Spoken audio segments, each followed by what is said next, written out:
اور یہاں تک فرمایا گیا کہ آپ نے ایک گناہ سے توبہ کی، پھر کہیں حالات ایسے ہو گئے کہ آپ اپنے نفس پر قابو نہ رکھ سکے، پھر گناہ صادر ہو گیا، پھر توبہ کرو، کرتے رہو کرتے رہو۔ ایک حدیث میں آتا ہے کہ ایک انسان خطا کرتا ہے، غلطی کرتا ہے، توبہ کرتا ہے، پھر توڑ بیٹھتا ہے، پھر غلطی کرتا ہے، خطا کرتا ہے، پھر توبہ کرتا ہے، جب تک وہ توبہ کرتا رہے گا اللہ کی رحمت کا دامن اس کے ہاتھ میں رہے گا۔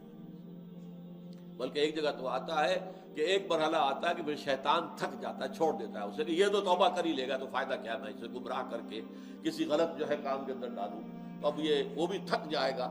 لیکن یہ ہے کہ اللہ تعالیٰ نے توبہ کا دروازہ بند نہیں کیا، اور اس سے سارا گناہ سائل۔ التائب من الذنب کمن لا ذنب لہ، کس قدر جامع الفاظ ہے۔ گناہ سے توبہ کرنے والا ایسا ہے جیسے اس نے کبھی گناہ کیا ہی نہیں تھا۔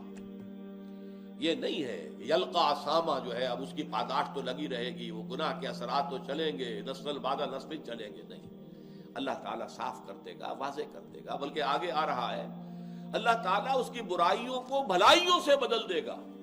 نام اعمال میں جو اندراجات تھے کہ اس نے یہ گناہ کیا، یہ گناہ کیا، یہ گناہ، توبہ کی ہے، وہ سب صاف ہو جائیں گے، اس کی جگہ پر نیکیوں کا اندراج ہو جائے گا۔ اصل میں ہمارے ہاں بھی اس معاملے کے اندر جو ہے بڑی کوتاہی ہے بعض لوگوں کے ہاں۔ یہ بات پورے طور سے واضح نہیں ہے کہ کتنی عظیم یہ نعمت ہے جو اسلام نے توبہ کی عطا کی۔ اس کے بارے میں آپ کو ایسی ایسی حدیثیں ملیں گی۔ یہ حدیث جو ہے میں جو آپ کو سنانے چلا ہوں یہ ہے متفق علیہ، بخاری اور مسلم دونوں، لیکن بخاری میں مختصر ہے، مسلم میں ذرا مفصل ہے۔ میں وہ روایت مسلم سنا رہا ہوں۔ فرماتے ہیں حضور، اللہ کو اپنے گناہگار بندے کی توبہ سے جو خوشی ہوتی ہے، جو خوشی ہوتی ہے، جو خوشی ہوتی ہے، وہ اس شخص سے بھی بڑھ کر ہے جس کی اب مثال دے رہے ہیں۔ وہ مثال کیا ہے کہ ایک شخص لقودق صحرا میں سفر کر رہا تھا، ایک اونٹ پر تھا، اونٹ ہی پر اس کا جو ہے جو راشن ہے کوئی کھانے پینے کے لیے وہ بھی سامان ایک طرف کو لٹکا ہوا ہے، اور پانی بھی ہے، پانی بھی لٹکا ہوا ہے، چھاگل ہے، کچھ ہے، پانی بھی اسی پر۔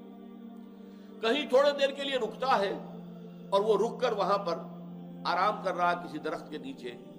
اب آنکھ کھولی تو دیکھا اونٹ غائب۔ اس اونٹ ہی کے اوپر اس کا کھانا بھی ہے، اس کا پانی بھی ہے، وہی سواری بھی ہے۔ وہ دوڑتا ہے شمال میں، جنوب میں، مشرق میں، مغرب میں، دوڑ دوڑ کے کہیں اس کا نشان نہیں مل رہا۔ تو مایوس ہو کر ایک درخت کے سائے میں بیٹھ جاتا ہے، گویا کہ موت کے انتظار میں، کہ اچانک دیکھتا ہے کہ اونٹ تو ہے، کھڑا ہے، موجود ہے۔ اب جو اس پر جسے کہتے ہیں شادی مرگ، اتنی خوشی طاری ہوئی اس پر، اتنی خوشی طاری ہوئی کہ وہ کہنا تو چاہتا تھا اے اللہ میں تیرا بندہ تو میرا رب، کہہ یہ بیٹھا اے اللہ میں تیرا رب تو میرا بندہ۔ یعنی جو اس طریقے سے اتنا وہ پاگل ہو گیا اس وقت اپنی خوشی کی وجہ سے، فرط مسرت میں، کہ وہ اتنی بڑی غلطی کر بیٹھا کہ اس نے یہ کہا اللہم انت عبدی، تو میرا بندہ ہے، وانا ربک، اور میں تیرا رب۔ یہ خوشی کا تصور